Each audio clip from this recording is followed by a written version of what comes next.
नमस्कार, मी श्वेता भालेकर परब. मतदार आणि मताधिकार या विशेष कार्यक्रमामध्ये सर्वांचं मनापासून स्वागत. येणारं वर्ष निवडणुकांचं आहे आणि निवडणुका म्हटल्या की सगळ्यात महत्त्वाच्या असतात त्या मतदार याद्या. याच मतदार याद्यांशी संबंधित नोंदणी, तपशिलांमधल्या दुरुस्त्या आणि मतदारांच्या जबाबदाऱ्या याविषयी आज आपण बोलणार आहोत. महत्त्वाचं म्हणजे त्या संदर्भात निवडणूक आयोगाच्या वतीनं विशेष संक्षिप्त पुनरीक्षण कार्यक्रम 2024 हा सध्या सुरू आहे. त्याविषयी सविस्तर माहिती देण्यासाठी आपल्यासोबत आपल्या स्टुडिओमध्ये आहेत राज्याचे मुख्य निवडणूक अधिकारी श्रीकांत देशपांडे. नमस्कार सर. नमस्कार. कार्यक्रमामध्ये आपलं मनापासून स्वागत. धन्यवाद. कार्यक्रमाला आपल्याला सुरुवात करायची आहे, पण त्याआधी आपण सरांची ओळख करून घेणार आहोत. श्रीकांत देशपांडे हे भारतीय प्रशासकीय सेवेच्या महाराष्ट्र केडरच्या 1991च्या तुकडीचे अधिकारी आहेत. फेब्रुवारी 2019 मध्ये त्यांनी राज्याचे मुख्य निवडणूक अधिकारी म्हणून कार्यभार स्वीकारला. यासोबतच ते राज्याचे अपर मुख्य सचिव सुद्धा आहेत. आपल्या प्रशासकीय कारकिर्दीच्या पलीकडे त्यांनी अशांततेच्या अधीन नागरी युद्धाच्या पार्श्वभूमीवर अफगाणिस्तान आणि दक्षिण सुदान प्रजासत्ताक मधील संयुक्त राष्ट्र मिशनमध्ये आंतरराष्ट्रीय नागरी सेवक म्हणून सुद्धा काम केलेलं आहे. तर चला सुरुवात करूया आपल्या आजच्या कार्यक्रमाला, मतदार आणि मताधिकार या कार्यक्रमाला. सर, सुरुवातीला सगळ्यात महत्त्वाचं म्हणजे आपण म्हणतोय आता पुढचं येणारं जे वर्ष आहे ते निवडणुकांचं असणार आहे आणि मग साहजिकच मतदार राजा जागृत होणार आणि त्याला मतदान करायचं असणार. पण या सगळ्या प्रोसेसमध्ये एक महत्त्वाचा मुद्दा असतो, तो म्हणजे आता सध्या आपला विभाग त्याचं काम सुरू केलेलं आहे मतदार याद्या अद्ययावतीकरणाचं, त्याचबरोबर शुद्धीकरणाचं. तर या सगळ्यांमध्ये लोकशाहीचं महत्त्व बिंबवणं गरजेचं आहे. प्रत्येक मतदारांना मतदान करण्याचं गरजेचं आहे. मग त्याचबरोबरीने या मतदार याद्या ज्या तुम्ही आता अपग्रेड करतायत त्या का महत्त्वाच्या आहेत त्याविषयी सोप्या शब्दात सांगाल? मला वाटतं तुम्ही फार महत्त्वाचा मुद्दा सांगितला की लोकशाहीमध्ये सर्वसमावेशकता आणि सहभाग हे फार महत्त्वाचे आहेत आणि लोकशाहीचा ढाचा जिवंत ठेवण्याचं काम ह्या निवडणुका करतात. आणि ह्या निवडणुकीचा जो गाभा आहे तो म्हणजे मतदार याद्या. आणि या मतदार याद्या जेवढ्या शुद्ध, जेवढ्या परिपूर्ण आणि निवडणूक यंत्रणा जितकी चांगल्या पद्धतीने काम पारदर्शकपणे करते तितकी लोकशाही बळकट होण्यासाठी तिची मदत होते. आणि म्हणून मतदार याद्या ह्या संबंध प्रक्रियेमध्ये केंद्रीभूत आहेत. तुम्ही सांगितलं की ह्याचं अद्ययावतीकरण होत आहे. खरं म्हणजे अद्ययावतीकरण आम्ही दरवर्षी करतो, पण या वर्षात वेगळं काय आहे तर तुम्ही बरोबर सांगितलं की पुढचं वर्ष जे आहे ते निवडणुकांचं आहे. लोकसभेच्या निवडणुका, त्याच्यानंतर विधानसभेच्या, आणि या निवडणुका पुढच्या वर्षाची होणार आहेत. त्याची अगोदरचं हे अद्ययावतीकरण हे त्या दृष्टीने महत्त्वाचं आहे. आणि म्हणून मतदार याद्या अद्ययावत, ज्यांची नावं त्याच्यामध्ये नाहीत ती इन्क्लूड करणं, याची प्रक्रिया म्हणजे हे स्पेशल समरी रिव्हिजन जी आता चालू आहे. आता याच्यामध्ये आपल्याला माहिती आहे की 27 ऑक्टोबरला आपण प्रारूप मतदार याद्या प्रसिद्ध केलेल्या आहेत.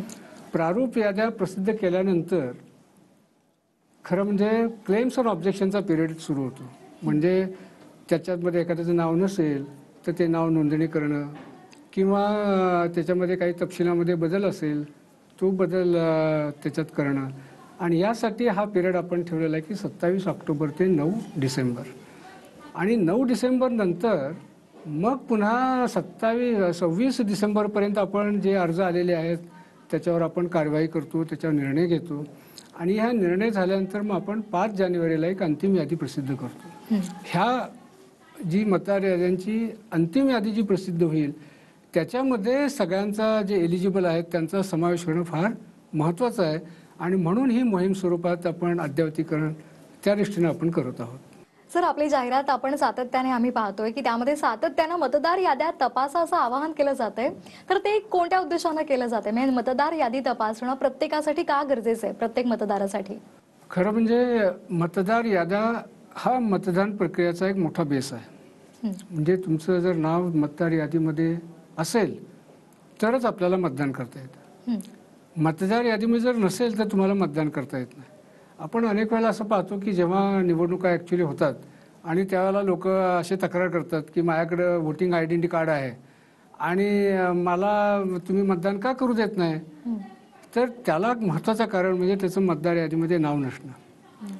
जरी वोटिंग कार्ड त्याच्याकडे असलं तर त्याच्यामुळे त्याला मतदानाचा अधिकार प्राप्त होत नाही. तर मतदार याद्यामध्ये नाव असणं हे मतदान करण्यासाठी आवश्यक आहे, तरच त्याला मतदान करता येतं. आता बऱ्याच वेळेला कसं होतं की जसं आता मतदारांची संख्या जशी जशी वाढते तसं आपण मतदार ज्या केंद्र आहेत त्याचं आपण वेगळी तयार करतो, नवीन केंद्र तयार करतो, किंवा काही मतदार त्या केंद्रातले शेजारच्या मतदान केंद्रामध्ये जातात.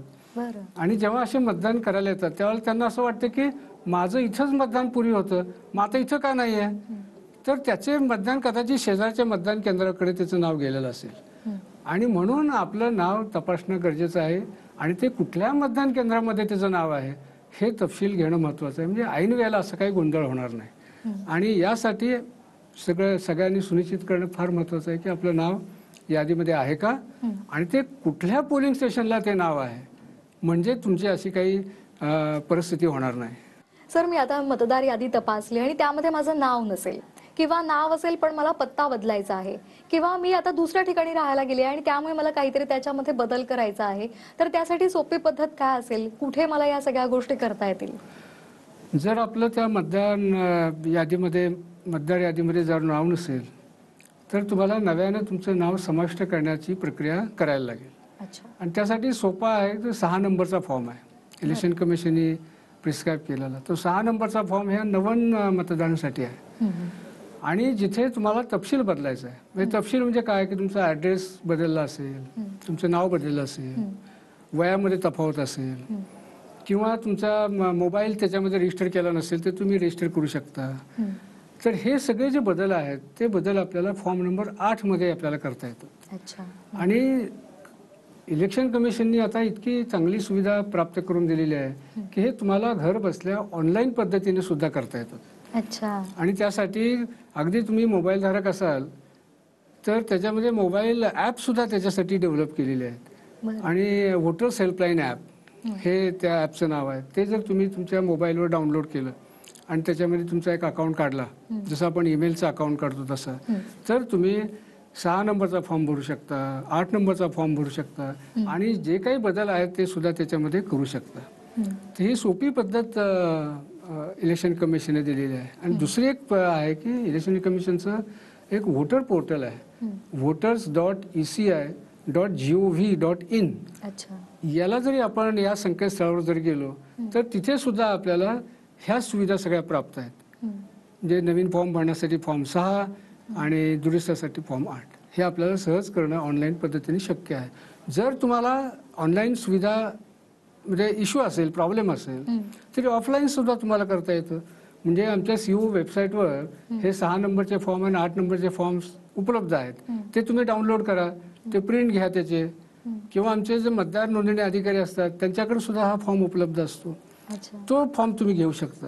आणि सगळ्यात महत्त्वाचं म्हणजे आम्ही येत्या शनिवारी रविवारी म्हणजे 25 आणि 26 नोव्हेंबरला प्रत्येक महाराष्ट्रामधल्या प्रत्येक पोलिंग स्टेशनवर आमचा केंद्रस्तरीय अधिकारी असेल, BLO, तर तो उपलब्ध असणार 2 दिवस. त्यावेळेला तिथं तुम्ही जाऊ शकता आणि तिथं फिजिकली फॉर्म भरू शकता किंवा तिथं सुद्धा ऑनलाईन फॉर्म भरू शकता. म्हणजे इतके मार्ग तुम्हाला 6 नंबरचा फॉर्म भरायला किंवा काही दुरुस्त्या करायला उपलब्ध आहेत.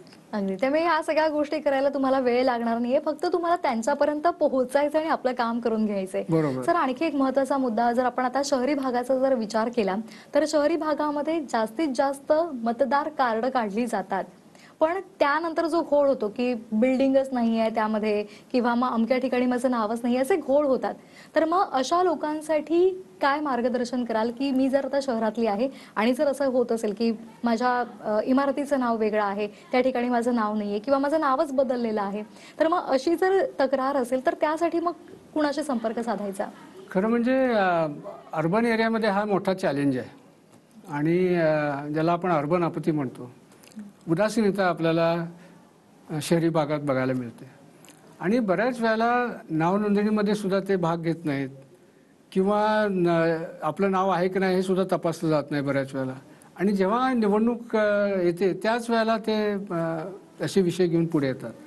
मला वाटतं आमचे BLO जेव्हा अर्बन एरियामध्ये आम्ही मोहीम घेतली होती की घरोघरी BLO, म्हणजे आम्ही BLO आमचा प्रत्येक घरामध्ये भेट घेतली आणि त्याच्यामध्ये तो मतदार आहे की नाही किंवा तो मयत असेल तर त्याचं डिलिशन करणं किंवा त्याच्या कायमस्वरूपी सोडून गेलाय त्याच्यामध्ये हे करणं किंवा त्या घरामध्ये नवीन मतदार आहेत तर त्याच्याकडनं फॉर्म भरून घेणं, ही प्रक्रिया आम्ही संबंध महाराष्ट्रभर केली.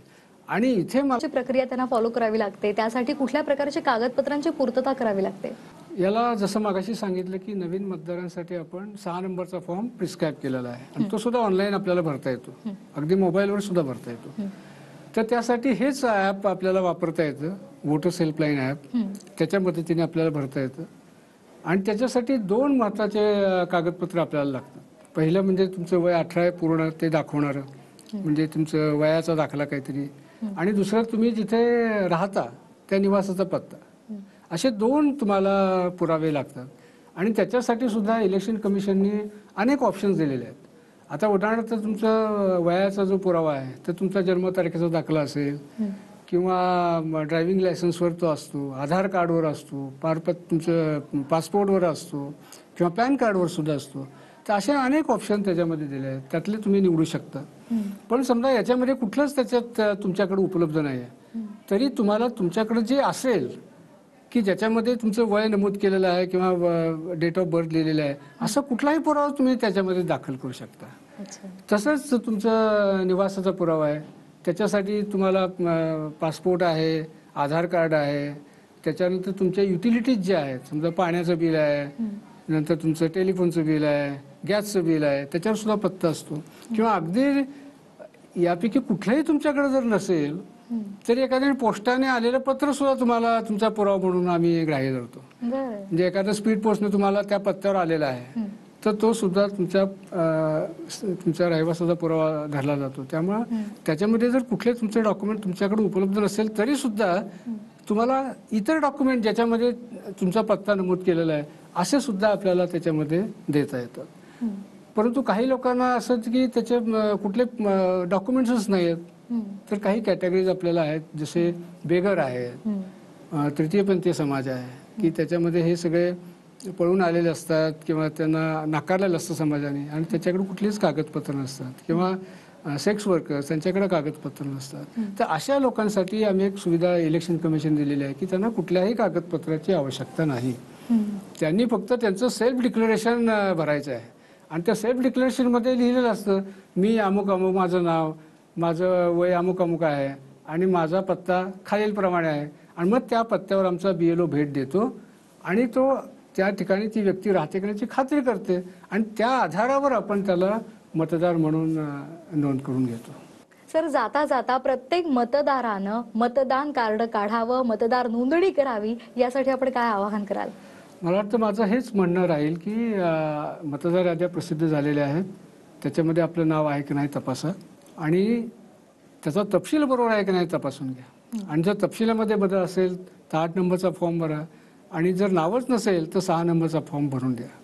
आणखी एक मला एक छोटंसं आवाहन करायचं आहे की जे विशेषतः दिव्यांग कॅटेगरीमध्ये येतात आणि दिव्यांग यांनी जर 8 नंबरचा फॉर्म वापरून चिन्हांकित केलं त्याचं दिव्यांगत्व तर इलेक्शन मशिनरीला डेटाबेसमध्ये माहिती असते की दिव्यांग लोक कोण आहेत. मग अशा वेळेला आपण त्यांच्यापर्यंत पोहोचू शकतो आणि निवडणुकीच्या वेळेला त्यांना जी मदत आहे, व्हीलचेअरची मदत असेल, ट्रान्सपोर्टची मदत असेल, व्हॉलेंटियर्स त्यांना आवश्यक असतील तर त्याची मदत असेल तर ती मदत आपल्याला त्यांच्यापर्यंत पोहोचवता येते. आता इलेक्शन कमिशनने आणखी एक महत्त्वाचा निर्णय त्यांच्यासाठी घेतलेला आहे की जर त्यांना घराच्या बाहेर पडता येणं शक्य नसेल त्यांच्या दिव्यांगत्वामुळं तर त्यांना घर बसल्या व्होटिंग करण्याची फॅसिलिटी दिलेली आहे. त्यामुळं व्होट फ्रॉम होम हे सुद्धा त्यांना फॅसिलिटी उपलब्ध आहे. त्यामुळं ते एक माझं आव्हान राहील की दिव्यांग आहेत त्यांनी आपलं दिव्यांगत्व याच्यामध्ये चिन्हांकित करावं. सर, आपण इथे आलात आणि आम्हाला खूप छान सोप्या भाषेमध्ये मार्गदर्शन केलं, त्याबद्दल सर्वांच्या वतीने मी आपले आभार मानते. धन्यवाद. कार्यक्रमात वेळ झाला इथेच थांबण्याची. नमस्कार.